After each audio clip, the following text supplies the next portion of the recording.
మీ వైఫ్‌ని చంపిన పర్సన్ గురించి మీరు నిజం తెలుసుకున్నారు.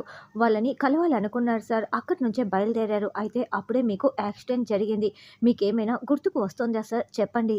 గుర్తుకు చేసుకోండి సార్. వస్తోందా? గుర్తుకు వస్తోందా? అని ఎస్ఐ అడుగుతూ ఉంటే అమర్ తల పట్టుకొని విలవిల్లాడిపోతూ ఉంటారు. ఆ బాధను చూడలేక మీరు ఆపండి ఎస్ఐ గారు. మీరు ఇంకేం మాట్లాడకండి అని బాగి అరుస్తూ ఉంటుంది. లేదు బాగి, నాకు అంతా తెలియాలి, అంతా గుర్తుకు రావాలి అని అమర్ అంటాడు. అలా మీరు బలవంతంగా గుర్తుకు చేసుకుంటే మీ ప్రాణాలకే ప్రమాదం అండి, వద్దండి అని బాగి చెప్తుంది. లేదు, నాకు ఇప్పుడే మొత్తం గుర్తుకు రావాలి, నాకేం కాదు అని అమర్ చెప్తుంటే బాగి రాథోడ్ చెరొక వైపు అమర్ని పట్టుకొని వద్దు సార్ అని చెప్తూ ఉంటారు. లేదు, నేను ఇప్పుడే తెలుసుకోవాలి. నా వైఫ్‌ని చంపిన ఆ హంతకులు ఎవరో నేను ఇప్పుడే తెలుసుకోవాలి అని అమర్ సోఫాలో కుప్పకూలిపోతారు. రాథోడ్ వెళ్ళి టాబ్లెటు, వాటర్ పట్టుకురా అని బాగి టెన్షన్ పడుతూ ఉంటుంది. అలాగేనని రాథోడ్ పరుగులు పెడతాడు. అయినా కూడా అమర్ అస్సలు వదలకుండా చెప్పండి ఎస్ఐ గారు, చెప్పండి. నా భార్యని చంపిన హంతకులు ఎవరు? చెప్పండి ఎస్ఐ గారు. నేను తెలుసుకున్నానా? ఆ పేరు నాకు తెలుసా? అని అమర్ అడుగుతూ ఉంటే మిస్సమ్మ ఇదిగో టాబ్లెట్ అని రాథోడ్ ఇస్తాడు. ఏవండీ, ముందు టాబ్లెట్ వేసుకోండి. ఇప్పుడు మీరు తెలుసుకోనవసరం లేదు. మీకు గతం గుర్తుకు రాకపోయినా పర్వాలేదు. నాకు, పిల్లలకి మీ అవసరం ఎంతో ఉందండి. ప్లీజ్ సార్, వేసుకోండి సార్ అని బాగి టాబ్లెట్ ఇస్తూ ఉంటుంది. మన శత్రువులు ఎవరైనా పర్వాలేదు. మీకు, పిల్లలకి మధ్య నేను నిలబడి ఉంటాను. మీ జోలికి రాకుండా నేను చూసుకుంటాను. ఎవరికీ ఏమీ కాకుండా చూసుకోటానికి నేనున్నానండి. కానీ మీకు గతం గుర్తుకు తెచ్చుకోవాల్సిన అవసరం లేదు. బలవంతంగా గతం గుర్తుకు తెచ్చుకోకండి అని బాగి బతిమలాడుతూ మనోహర్ వైపు చూస్తూ చెప్తూ ఉంటుంది. ఇదిగోండి సార్, టాబ్లెట్ వేసుకోండి, వాటర్ తాగండి అని బాగి దగ్గరుండి చేస్తూ ఉంటుంది. రాథోడ్ ఈయన్ని లోపలికి తీసుకువెళ్ళు అని అమర్‌ని లోపలికి పంపించేస్తుంది. If you don't mind SI గారు, మీరు ఈరోజు వెళ్ళి ఇంకోసారి రాగలరా అని బాగి అంటే, తప్పకుండా మేడం. హంతకులు నా కళ్ళ ముందరే ఉన్నా కూడా శిక్ష వేయలేకపోతున్నాను, పట్టించలేకపోతున్నానని నేను కూడా చాలా బాధపడుతున్నాను అని ఎస్ఐ మనోహరి వైపు చూస్తూ మాట్లాడుతూ ఉంటారు. తప్పు చేసిన వాళ్ళు ఎప్పటికైనా దొరికిపోవాల్సిందే ఎస్ఐ గారు, తప్పించుకోలేరు. ఆ రోజు నేనే మీ చేత వాళ్ళకి సంఖ్యలు వేయిస్తాను అని బాగి కూడా మనోహరి వైపు చూసి మాట్లాడుతూ ఉంటుంది. తర్వాత మనోహరి గదిలోకి వచ్చి హమ్మయ్య అని వాటర్ తాగుతూ ఉంటుంది. ముప్పు తిప్పలు పడి 3 చెరువులు నీళ్లు తాగటం అంటే ఇదే మనోహరి, నువ్వు త్రుటిలో తప్పించుకున్నావు. అమర్‌కి గతం గుర్తుకు వచ్చి ఉంటే ఈ పాటికి నీ ప్రాణాలే పోయి ఉండేటివి. ఇప్పటికైనా మించిపోలేదు. ఇంట్లో నుంచి వెళ్ళిపో, పారిపో అని చెంబా చెప్తుంటే, చూడు నేను పారిపోను, ఇక్కడే ఉంటాను. ఇక్కడే ఉండి అమర్‌కి గతం గుర్తుకు రాకుండా చూసుకుంటూ ఉంటాను అని మనోహరి అంటుంది. అయ్యో మనోహరి, ఆ బాగి ఊరుకుంటుంది అనుకుంటున్నావా? ఈరోజు ఎస్ఐని పంపించేసింది. ఈసారి మళ్ళీ పిలిపిస్తుంది. ఖచ్చితంగా అప్పుడు అమర్‌కి గుర్తుకు వస్తుంది. కాబట్టి నువ్వు వెళ్ళిపోవటమే మంచిది అని చెంబ అంటే, నేను వెళ్ళిపోయిన తర్వాత అమర్‌కి గతం గుర్తుకు వస్తే ఇంకేమైనా ఉందా? లేదు, ఇక్కడే ఉండి గతం గుర్తుకు రాకుండా చూసుకుంటానని మనోహరి అంటే, నువ్వు వెళ్ళిపోయిన తర్వాత అమర్‌కి గతం గుర్తుకు వస్తే ఏమవుతుంది మనోహరి అని చెంబ అంటుంది. అమర్ ఆర్మీ వాడు. నేను దూరంగా వెళ్ళిపోయిన తర్వాత నేనే ఇదంతా చేశానని అమర్‌కి తెలిసిపోతే ఊరికే ఉంటాడనుకుంటున్నావా? నేను ఎక్కడ ఉన్నా సరే వెతికి వేటాడి మరీ నన్ను శిక్ష వేస్తాడు. కాబట్టి పక్కనే ఉండి గతం గుర్తుకు రాకుండా చూసుకోవచ్చు అని మనోహరి చెప్తుంది. అయినా ఈరోజు బాగి భార్యలాగా ఎలా మాట్లాడిందో నువ్వే చూస్తున్నావు కదా! అమర్ ఏ మాత్రం ఆలోచించినా బాగి భార్య అన్న నిజం అమర్‌కి తెలిసిపోతుంది. అప్పుడు నువ్వు ఇక్కడ ఉండి ఏం లాభం చెప్పు అని చెంబ అంటుంది. అంతేకాకుండా ఇప్పుడు ఆ ఎస్ఐ నోరు విప్పుతాడు కదా! ఆ ఎస్ఐని కూడా లేకుండా చేస్తావా? చంపేస్తావా? అని చెంబ అడగటంతో, లేదు, పోలీసుల్ని టచ్ చేయటం చాలా ప్రమాదకరం. పైగా ఇప్పుడు నేను వాడిని చంపేశాననుకో, నా మీద, నీ మీద మాత్రమే డౌట్ వస్తుంది అని మనోహరి అంటే, నా మీద ఎందుకు డౌట్ వస్తుంది అని చెంబ అంటుంది. ఎందుకంటే ఎప్పుడు నువ్వు నా పక్కన ఉంటావు కాబట్టి. వాడు ఇక్కడికి వచ్చి వెళ్ళినట్లు మనకు మాత్రమే తెలుసు. కాబట్టి ఖచ్చితంగా ఫోకస్ నా మీదకే చేరుతుంది అని మనోహరి చెప్తుంది.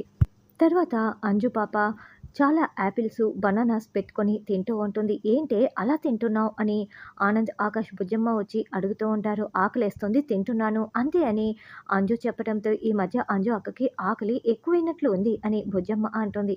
అంజుకు కాదే, నేను ప్రచండనే అని ప్రచండ మనసులో అనుకుంటూ ఉంటాడు.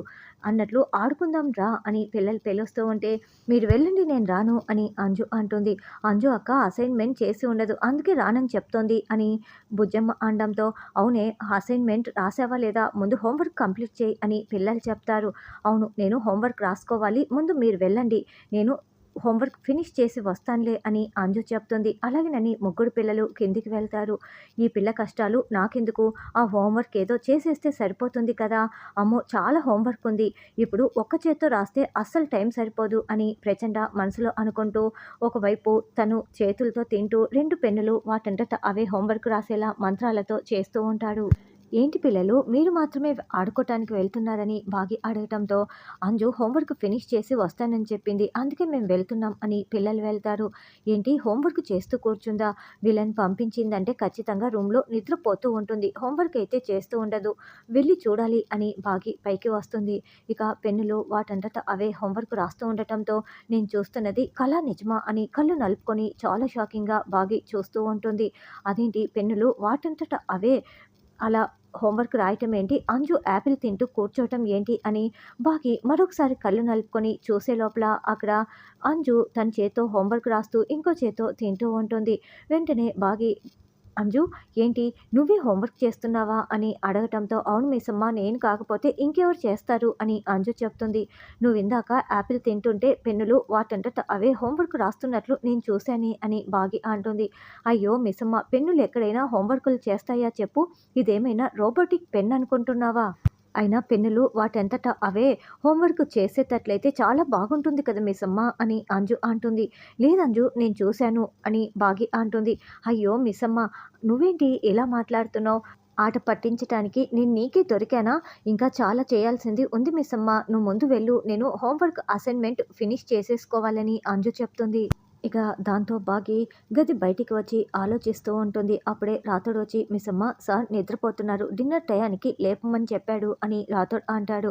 ఏంటి మిస్సమ్మ అలా ఉన్నావని రాథోడ్ అంటే, నువ్వు మొన్న అంజు నోట్లోకి వాటంతట అదే ఫుడ్ వెళ్తోందని చెప్పావు కదా అని బాగి అంటే, అవును మిస్సమ్మ నేను చెప్తే నువ్వు నమ్మలేదు కదా అని రాథోడ్ అంటాడు. ఇప్పుడు పెన్నులు వాటికవే హోంవర్క్ రాస్తున్నాయి, నేను చూసి అడిగితే నన్ను ఆట పట్టిస్తున్నావని అంజు అంటోంది అని బాగి చెప్పటంతో అవును మిస్సమ్మ ఆ రోజు రాత్రి కూడా ఫుడ్డు దానంతట అదే నోట్లోకి వెళ్తోంది, తర్వాత చూస్తే అంజు ఐస్ క్రీమ్ తింటూ కనపడింది అని రాథోడ్ చెప్తాడు. అంజుకేదో అయింది రాథోడ్, ఈ విషయం వెంటనే ఆయనకు చెప్పాలి అని బాగి అంటే, సార్కి హెల్త్ బాగోలేదు కదా మిస్సమ్మ, ఇప్పుడు చెప్తే ఎలా అని రాథోడ్ అంటాడు. సరే పోనీ 2 రోజుల తర్వాత కోలుకున్న తర్వాత చెప్తాము, మంచి డాక్టర్కి చూపిద్దాము అని బాగి అంటే, ఇది డాక్టర్కి చూపిస్తే తగ్గిపోయేది కాదు మిస్సమ్మ అని రాథోడ్ అంటాడు. ఏంటి ఏమన్నావు అని బాగి అనడంతో అబ్బే ఏం లేదు అని రాథోడ్ అంటాడు. తర్వాత అమర్ నిద్ర లేచి దీర్ఘంగా ఆలోచిస్తూ ఉంటాడు.